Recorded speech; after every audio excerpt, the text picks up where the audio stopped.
And we're live. What's going on, folks? Hopefully, everybody had an awesome week 7. It was definitely one of the highest scoring weeks that we'll ever see. I mean, you could have put up 200 and done no damage. Like I was telling you, like my main lineup was 226. Yeah, that cash is everywhere, but it wasn't like even close to like doing like real damage. I mean, I'm talking like bring home real money, and 226 usually brings home real money. So if this week is anything close to that, I would be just absolutely flabbergasted. I'm with you, man. It was a week, with two guys going absolutely crazy in Adams and Lockett. I saw Justin McMahon had a really good day on Sunday and didn't use either Lockett or Adams. Very impressed by that because Yeah. it was hard to do well if you didn't have either of them. Yeah, absolutely. It was a crazy high day. I mean, the chalk defense goes off. Yeah. We had I know you and I both used a lot of Bryant with 20 points at 2,500. I saw that like the top three players at quarterback, running back, and wide receiver, I don't know if that was by ownership or whatever, like all didn't bust. Like they all were good, which was that type of week. Like everyone was good. Yeah, I mean, obviously I was like super bullish on Kyler Murray all week long. And there was a lot of good quarterbacks up there, and there was a lot of credence to all of them, but I was clearly bullish on Murray. I'm not going to get you wrong. Like, I was a little bit during the day, I'm like, oh boy. Like, I barely used Herbert. He was amazing. We had talked about Burrow. He was amazing. Even my boy Rodgers, who ended up being like the ninth best quarterback on the day, was like super good. Like, he was really good by most week standards. But like, and then Kyler Murray struggles a little in the beginning. I'm like, oh man. But then, of course, he kills it at like super high ownership. I did not think that excuse me, I did not think that Aaron Rodgers is 27 like would end up not being good for me like when it was going on. You know what I mean? I thought like as that game was happening, like in the first half, I was like, man, I'm gonna be sitting pretty with Rodgers. He's got a chance to be the highest scoring QB on the slate. The week was insane. Like Herbert in the afternoon, I think he just beat out Kyler Murray, if I remember correctly, by a point ish somewhere. Yeah, I might be wrong, but it was super close. They were both above 40.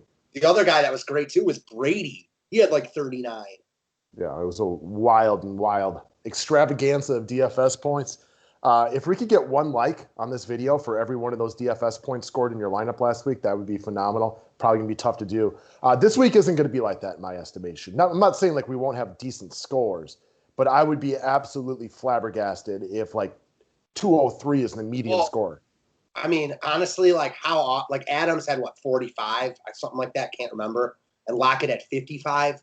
I mean, most weeks no one will have 45. Yeah, I mean, no, those are big scores for wide receivers. Those are as big as they come. 55. I cannot remember a guy getting more than 55. I can't remember a receiver getting more than 55 personally. So, if you are one of those poor and unfortunate souls that had like 196 and didn't win money, it sucks. I mean, I think a lot of us have been there and done that. It blows. There's no other way to look at it. It's just part of life in this game. This game can be tough on you some weeks. I've played Devontae in most of my lineups, but I never expected that. And trust me, I've been on the flip side of that before. Week 1, I didn't use a ton of Devontae, and it didn't work out very well because of it. So, you have some good ones, you have some bad ones. Let's move on to this one. For sure. I mean, it's crazy to think about a guy having that many DK points when you have guys like Keenan Allen, et cetera, that had really good weeks that weren't even half that. It's definitely disheartening because I didn't own him either. And I look at my lineups, like one lineup that I had, Rodgers, Adams, Bryant, et cetera. I used Will Fuller. And I mean, just imagine having Lockett in there instead. Yeah, for sure. And I used a ton of Lockett at night. I said he's the only week all year I've liked him over Metcalf. And I used a ton of Devontae in the day. I never put those guys together, not once. So, yeah. I mean, you're just not going to do real damage. Like, it's nice to have a good week, but it's disappointing, like, when you feel like you get so many things right, but you don't do anything that's, like, even worth tweeting about. Exactly. For shizzle. All right, guys. So, speaking of the devil, we are down to just NFL with the World Series ending last night, although I was reading some encouraging stuff about the NBA starting earlier than later. Hopefully that comes to fruition. But for the time being, it is all NFL, all day, every single day. We got weeks 8 through 17, the playoffs coming up. Everything the 5-pack does is available for a one-time payment of $69 right now. You get to spend a funny number amount of money. You get the main slate, the prime time, all the lineup construction videos we do for Showdown, individual videos addressing questions, one-on-one attention. The website link is below. $69 will get you good to go. We also got a Venmo and PayPal address down there if you want to pay, directly if that's easier on you. Either way, we'd love to have you come join the family because we are going to be talking a boatload of football the next couple months.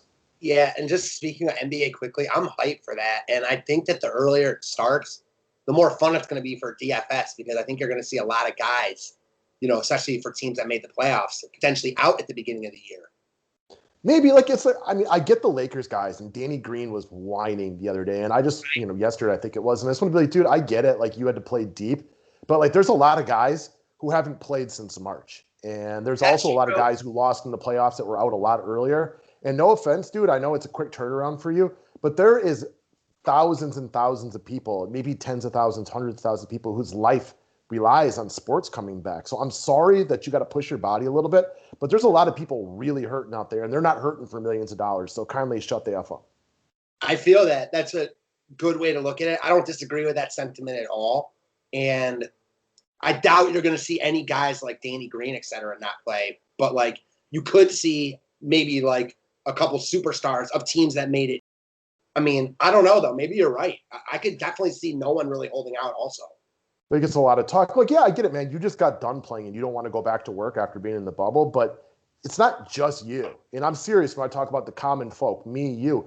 Half the people listening to this, there are people, whether we're talking restaurants around stadiums, people who work at these stadiums, other people. I mean, I'll put myself right in there. So there's a selfish side of it for myself. Like we need more things to do. So please just let us have our sports because that's what we need right now. I wish they cared more about that stuff, but I don't think you're wrong. So I think that gives me more hope. All right, guys. Taking a little while to get into it, but, such is life. Never forget to sign up and play an overlay. I had another big weekend in the matchup shop. I talked to a bunch of our customers, did really, really well. It's fun. I told you, like, for about 5 minutes, too, as far as the progressive tournaments go, I checked it like the only time of the day I could have checked at for the first time to make myself think I had $13,000 as a possibility. Now, ultimately, James Robinson kissed me in the teeth real quickly, so that dream got to die. But that's the kind of fun type of scenario that they're going for over here to get you lumen in a situation like that where you think you might win that jackpot. Yeah, I know. I wasn't quite as close as you, but I did finish in the top 10%, so I took it. Unfortunately, so you were actually closer. Yes, I didn't. I have since blown that, though, but I'm expecting a withdrawal check coming soon, and I will put some back in. Beautiful, guys. And if you have Zelle, you can get it within 1 to 2 days. Mm-hmm. We're going to start off talking about the quarterback position like most weeks. Jimmy G, Mr. Garoppolo of the San Francisco 49ers, is in a crush spot this week against the Seattle Seahawks for a very similar price to Derek Carr, the guy that we want to talk about. Now, I'll be honest, Jimmy G's got a higher upside, right? Because Seattle is like setting records for the kind of points that they're giving up to quarterbacks. But then I'll ask you guys to just do this for a few minutes. In your heart of hearts, do you trust Jimmy Garoppolo and the San Francisco 49ers?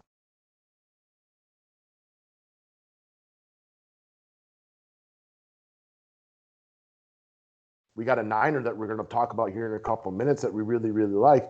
But I can't say that it go as far as to say that I trust him. Carr, however, has been playing very consistently this year. He's now got 17-plus DK points in 5 straight with 20-plus in 4 of those. The Raiders' defense is nothing to write home about, so they're in a situation where they consistently need to be throwing. The running game with Jacobs has been extremely lackluster since week 1 when they played the worst rushing defense in football. And the Browns, as great as Myles Garrett is, and he is a defensive player of the year candidate, have allowed 34-plus points in 3 of the last 4 games. So it's not like you can't put up points. At this price tag, he gets you a lot of cap space, too.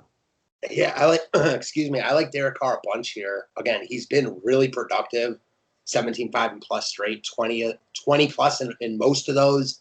He's not really getting much credit, getting much love at all from the DFS community, falling way under the radar, and I like that.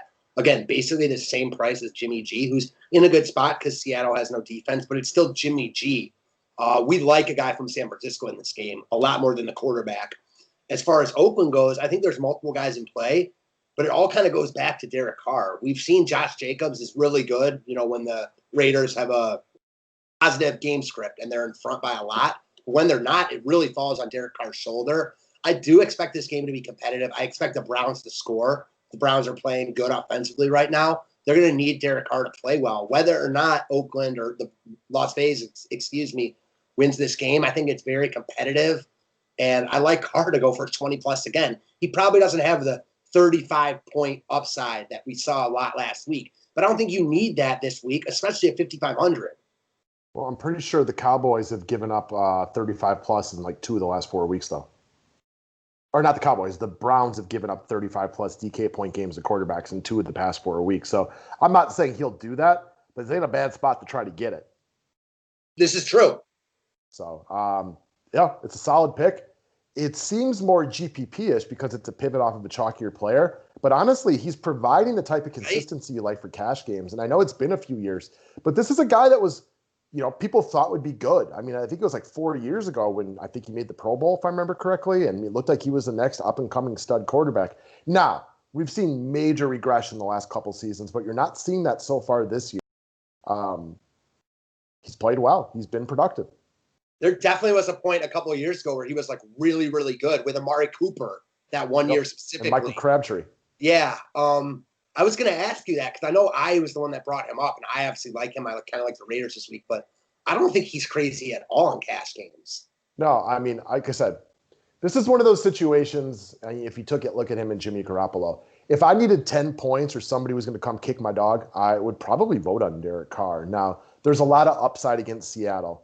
But I don't trust the 49ers to necessarily be able to play that productively, at least from a quarterback perspective. We got a guy that we like a lot, which you could pair with Jimmy G, and I'm not saying I won't have some Jimmy G shares this weekend. I trust the floor of Carr more than I do Garoppolo this week. I agree, and kind of what you just said, the Browns aren't that much of a worse matchup for a quarterback than the Seahawks. I mean, I think Seattle's like the glamorous spot, but the Browns are on a similar level. So I might take Derek Carr in all regards, upside and floor. And this is a question I have about the 49ers, now lacking even more skill positions. They lost their number one wide receiver. They're down to a bunch of, third and fourth string running backs and everything like that. Seattle's coming off of kind of a loss where they kind of just choked the game away.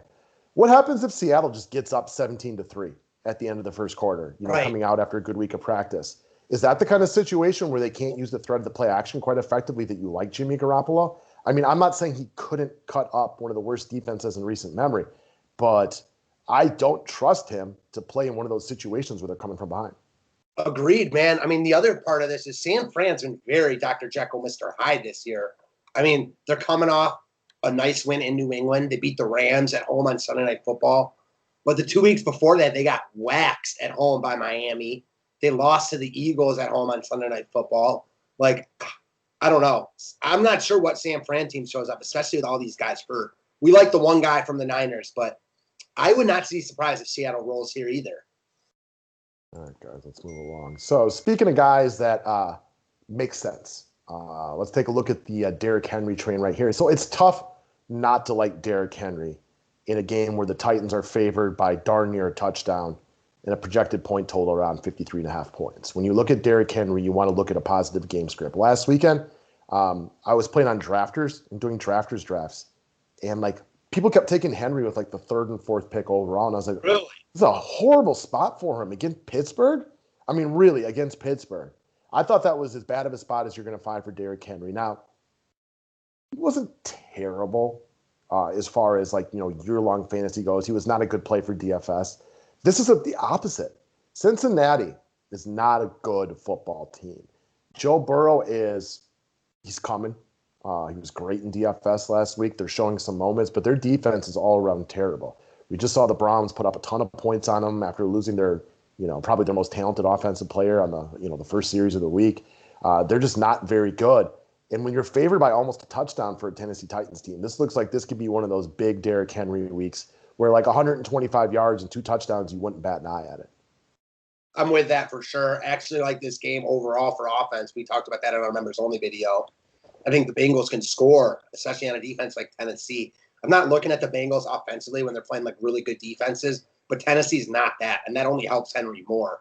I think if Cincinnati's putting points on the board, just going to see more of Henry. Yeah, what's not to like about him here, really? This is also the point of the season where you start liking Henry. Some of these guys in the opposing defenses are, all those, bumps and bruises are adding up. Meanwhile, you got this freight train on the opposite side. Like for a lot of y'all who played high school football, like just your college for probably even some of you guys, like that feeling of trying to tackle somebody like this is all those bumps and bruises wear on you. Man, it just like you just don't want to be in front of a guy like this. Like I'd rather take like a 95-mile-an-hour fastball than try to tackle Derrick Henry. You said you'd rather try to hit a 95-mile-an-hour fastball. No, I'd rather take one to like, get hit in the butt by one of these than try to tackle this dude. I get that. Either one's making me fall over. I'm trying to think of which one's going to hurt more. Truth. All right. Next up, speaking of running backs we like, we're going to go back to your Cleveland Browns right here. So there's still no Chubb. Oh, man, this sounds like an erectile dysfunction commercial after I said it that way. But there's still no Nick Chubb. Chubb's been up for 3 games now. And honestly, it's been a collection of things from weird game scripts and weird turnovers that we just haven't seen Kareem Hunt have that monster game that I would have kind of projected him to have in this situation. There's a lot of things to like about him, though. This is a good spot for him. He's viable in all game scripts, whether they're up, close, or behind, because he is involved in the passing game. And I do want to be very clear about this. The Raiders are not as bad against the run as a lot of touts out there are saying that they are. However, don't get me twisted. They're not good against the run by any stretch of the imagination. I just don't think they're nearly as bad as a lot of people like to talk about them. They were. A lot of their bad numbers came in that one game against New England. We kind of went through a couple of things that happened the other day. It's worth bringing up, but I wouldn't find it relevant for this one. I like Kareem Hunt a lot this week. I'm kind of looking at pairing him with Henry as a Wednesday. And if that changes, we'll drop another video. But I also like no Odell Beckham overall for your offense. And for me, this might just be one of those situations where Baker just goes out and plays Baker ball now. They score a bunch of points. Hunt scores once, maybe twice. And he's not worried about trying to get OBJ the ball. Yeah, man. I mean, I'm with you. Like, it's been a weird combination of weird things that have worked out against Hunt's favor. He's still been productive, though. I mean, even last week, he looked like he was going to be a bust. I saw multiple Twitters. I had texts in Discords. People like, Hunt sucks. Hunt's trash. Can't believe I played Hunt. He ended up being really good, man. He wasn't like one of Adams or Lockett, but he was rock solid. He's just really good. I'm a huge Hunt fan. I think this game has a lot of points. Already mentioned Derek Carr because I like this game. I like the Oakland side. Well, I definitely like the Cleveland side as well. I'm not one of these guys that thinks it's better for the Browns to have Odell out, but I don't think it's a massive loss as a normal team, like you said, losing, quote-unquote, their most skilled offensive player. It almost seems like a weight has been taken off Baker's shoulder. He's not trying to force the ball into anyone. Now, again, you always want elite talents on the field. He draws coverage, et cetera, et cetera. But, him forcing Odell the ball is a real problem. Now, I put that on Baker. I don't put that on Odell. If he was an elite quarterback, he wouldn't do that. However, it just might not hurt him that much with him being out. What's your take on that? I kind of look at it that way. Again, Odell Beckham's, like I said, I think he's the most talented guy on the Cleveland Browns offensive roster. Probably the second most talented guy they have outside of Myles Garrett. But Baker's real up and down. And having that guy, jibber-jabbering in your ear, get me the ball, it just may not be a look for him. Like an Aaron Rodgers, Tom Brady, Drew Brees, Russell Wilson type can tell him to shut up. But Baker Mayfield doesn't have that kind of clout yet. Truth. So, all right, man, let's keep moving on down the list to a guy that I hate using these words on one of our shows, but sometimes it's just true. He's just too cheap. Keenan Allen should not be 6,200. I said it up here. Sesame Street has the Cookie Monster. The Chargers have a Target Monster right here. This guy's got double-digit targets in every single game in the Justin Herbert era, minus the game that he left with back spasms. Think about that. It's not always about results. It's about opportunity when you're taking a look at DFS and fantasy. And who gets opportunity like Keenan Allen? Double-digit targets in every game with Justin Herbert, minus the game he left with back spasms, where he even scored in that game prior to leaving. On third downs, if you've watched the Chargers play at all this year, this dude has literal tunnel vision on Keenan Allen, which means that third downs happen, right? So when a third down comes around, they are looking to get the ball to Keenan Allen. He is so quick with his little moves that he's almost uncoverable, whether he's on the outside, in the slot, wherever you put him. I would encourage everybody, double check the weather. We're at that time of the year. If Denver's cold and snowy again, maybe he's not a must or anything like that. In my opinion, too, Keenan Allen's due for touchdown progression, which is always a good thing. Yeah, for sure. Definitely. I'm a huge Keenan Allen fan, as you know. Definitely too cheap here. was also definitely a guy I thought about bringing up, but knew you would, so didn't even need to go there. I mean, yeah, he's just too cheap. Rock solid play in all formats. Herbert's good, too. So Herbert really spreads it out to a lot of guys when it comes to throwing the deep ball. But you're right. He's locked in on Keenan Allen on the third down routes, on any like intermediate routes, and that's what he should be. Keenan Allen's one of the best route runners in the game. Not quite Devontae Adams level, but right on the level below that. And, man, Herbert's locked in on him. This is like the best thing. This might be the best quarterback that Allen's ever played with. Like, I'm not going to say that he's better than Phillip Rivers already, but he has definite potential to be. I think his, potential upside offensively might be higher. Obviously, you know, 5 games into his career, we're not going to compare him to Phillip Rivers, who is a borderline Hall of Famer. But I get your, from a DFS production standpoint, Herbert looks like he's going to surpass anything Phillip Rivers may have ever done. Exactly. That was my point. All right. So let's get to this guy that we want to talk about that we've alluded to on several occasions already. I think this is a very interesting discussion that we can have and maybe break this one down a little bit longer. So no questions about it, right? George Kittle is the best or second best tight end in the game. No doubt. Him and Kelsey. Okay. Wherever you want to rank him, it doesn't matter, because it doesn't matter if you have him first or second. You can't argue he's one of the better tight ends in the game. If you want to throw Zach Ertz in there, all right, do your thing. I don't. I put Kittle as, again, best or second best. So let's take a look at Seattle this week. Jamal Adams is still listed as questionable. If Jamal Adams is out, I prefer this pick even more. If Jamal Adams is in, I still think Kittle's a good play, but it would detract from him a little bit, being that Jamal Adams is their best defensive player by a pretty big margin and could at least, do some things to make life a little bit harder on George Kittle. Yeah, for sure. I just want to go back a second. Man, I know that this is no disrespect to him, but I can't see how anyone could have Zach Ertz on these guys' levels anymore. I mean, is Zach Ertz even a top 10 guy right now? Yeah, he is. But, bad couple of games for – it's definitely a top 10 tight end. Just a bad couple of games to start the year. He looks like he's lost a couple steps. I mean, I don't want to discredit him too much. Again, it's only been a few games. But I definitely have these guys ahead of him. Right now, I have a guy like – it's neither here nor there. I'm with you. Definitely want Jamal Adams out in this spot. I mean, I like him no matter what, but Adams is their best defensive player. So what's interesting about this play, and one of the things I enjoy about talking about NFL DFS more than the other sports, and we mentioned this yesterday when we were doing our members-only video, and that is you can specifically go in and look at every single game of the year. You can't do that in basketball 60 games into a year. You just don't have the time for it on a daily basis. Football, you get a week and with a lot less games. So right now, Seattle ranks very well against tight ends. They've done a great job against the tight end this season. I believe they're about third or fourth best in the DFS world at controlling the tight end position. However, is that who they are? Or is that a byproduct of the fact that they haven't played against any teams this year that use a tight end overly productively? They're also so bad, like all-time bad against wide receivers, that you don't necessarily need to throw to your tight ends because your wide receivers are always wide open. So there's no way to know for sure, but I don't look at Seattle as a spot where I don't think George Kittle can't succeed because they've been good against tight ends this year. I don't know what your thoughts are on that. I definitely with you. It's interesting to talk it over, but I'm with you, man. Kittle, first off, Kittle's a different beast, right? Like, he can explode in any matchup. That's just who he is because he's that good. I also, I'll give Seattle credit for being solid against tight ends because I haven't watched all their games and studied their tape, so I don't want to take it away from them. But I do put a lot of stock into they haven't played teams with high tight end production. I put more weight into that than I do that Seattle's been good against tight ends. I mean, you look at them like last week against Arizona. Arizona doesn't even have a tight end, but I even saw Dan Arnold have a few nice plays. He was wide open. So they missed that other guy on the very first play of the game. He had a nice 30-yard game, but he dropped him.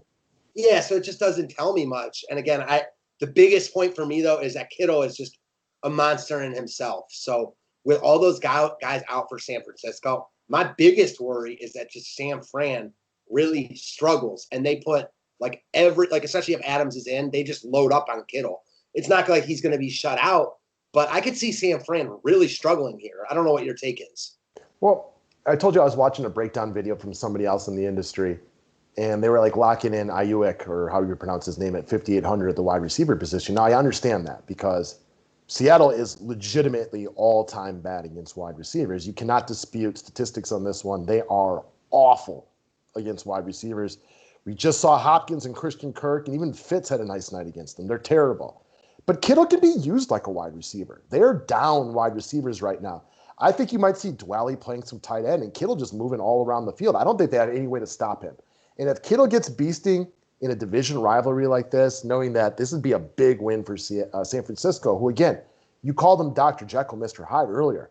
That's no lie. Legitimately, the last month, we have seen 2 great games and 2 absolute poop shoot stinkers from them. I don't know who they're going to be this week. I don't know who Seattle's going to be this week.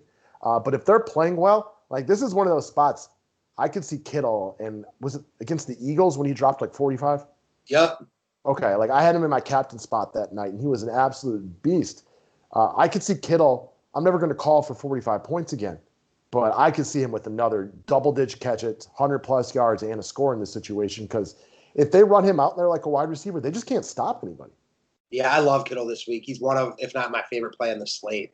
My only issue is that there's multiple tight ends I like, but he's definitely the top guy, a priority for me.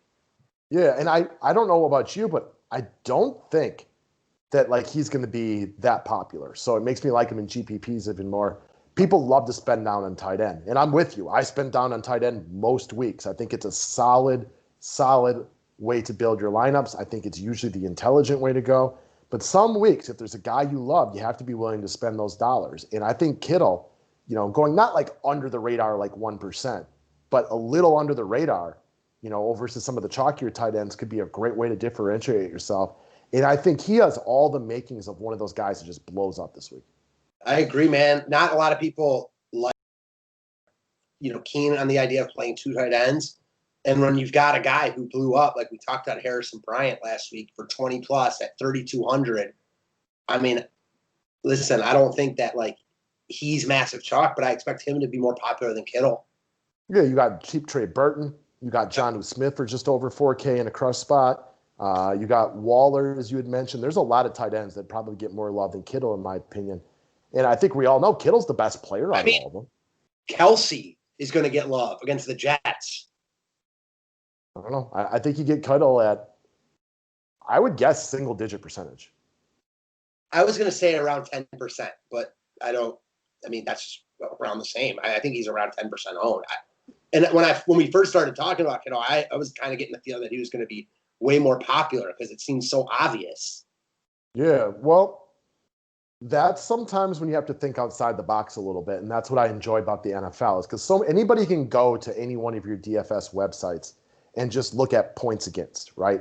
And we all know certain things, right? Like the Raiders have given up a ton of points to running backs. However, like a lot of that came in one game. And the same thing, we were evaluating like a tight end last week. I forget who it was, but they're like, this team's terrible against tight ends. And we're like, well, one elite tight end went off on them and no other tight end's been good. Are they? Or did one really good player just get after him? Yeah, exactly. Like, I mean, I'm so with you. And I love the breakdowns of that because you can only really do it in NFL. Yeah, most of these teams have played 6 or 7 games. So, like, the sample size is small. And man, it can be construed by one game. Like, you're right here. I'm just looking at their schedule. So they played the Falcons in week 1. They have Hayden Hurst, but that was their first game together. And Hayden Hurst, like, ran a bunch of routes that game. He just wasn't necessarily all that productive. Him and Matt Ryan had never played a game together before. And Julio and Ridley, he had a ton of experience with, and you can't guard those guys. And those guys all went off, if you remember. All 3 wide receivers went off. Engage. So then they played New England, who has no tight end. Then they played Dallas, who has mediocre in Schultz or whatever. I mean, mediocre. Then they played Miami, who Gesicki has a lot of talent, but they don't seem to use him a ton. So he has one game this year. Other than that, he has been clown shoes. And they played Minnesota, who's, running Irv Smith, who's got potential like that, but hasn't really done much. And Rudolph, who doesn't do anything. And then Arizona. I mean, they haven't played anyone the likes of Kittle. No, not even close. And that's why I like getting granular on the NFL stuff. And you just can't do that with the other sports the same way. So I thought this would make for a really interesting conversation. And I'm glad we got to talk him through. And again, can't say this enough. And sometimes we forget about this as far as the DFS world goes as we break down our numbers and our matchups. This guy's a stud. He's just a flat-out baller. He shows up in big games. He cannot be covered. Like, I can totally see this dude with like a 70-yard touchdown catch this week. Yeah, same. You hear a lot of guys like in the NFL talk about him. He's like one of, if not the best overall player. So yeah, I'm with you. Yeah, I mean, he does it all. So I like it. I like it a lot. And there's no Deebo Samuel this week. They're down to like fourth and fifth string running backs. Like, I mean, get it to Kittle a lot. And again, first point though, if Adams is out, I like him that much better. With you. So guys, we went a little long this week, but hey, you guys have a lot less to listen to because there's no baseball, there's no basketball. We have a lot less to talk about because, again, there's no baseball or basketball. So if you can, click the thumbs up button. The link to the website is below. I also got a link to the Overlay Twitter profile. We cannot share links to sites. Otherwise, YouTube will shut us down. Damn the man. Go sign up for Overlay. If you do, send me a screenshot of your initial deposit. We can get you a free membership to the 5-pack. Otherwise, just go buy that NFL package. $69 gets you everything for the rest of the year. We'll be covering football fast and furious, and let's go win some money. Let's double up on whatever we all did last week. Thanks, guys.